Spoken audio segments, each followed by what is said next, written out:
Hey guys, here's a quick tutorial on exporting and packaging your project in Unreal Engine. This is Unreal Engine 5, but it'll probably work the exact same for 4.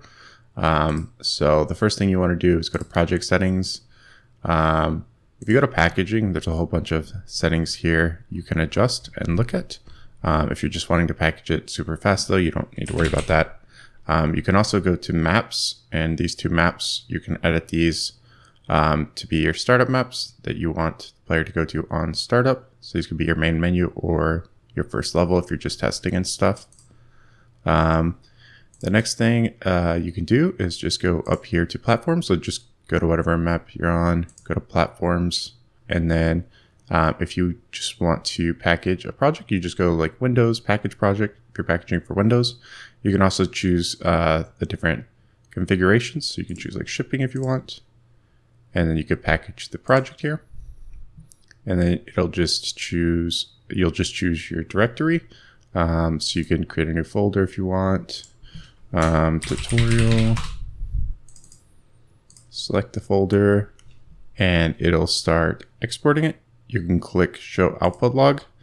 This will also show if there's any errors. So there's a little filter thing here. So you can show just messages or errors or warnings.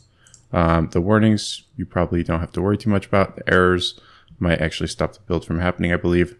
So you probably have to look at those and figure out what the issues is. You can look those up online to see what the error might be or what might be happening there if you're running into that issue. This can take some time to build depending on the size of your game. It can take quite a while, so I'll just skip to when this is complete. All right, so down here you can see build successful. So that should mean you're good to go. So if you go to your directory, you should see this Windows folder now, and then you'll see all these other files and stuff. This is your game. You can rename it or whatever. But if you start that up, it should start your game up like this.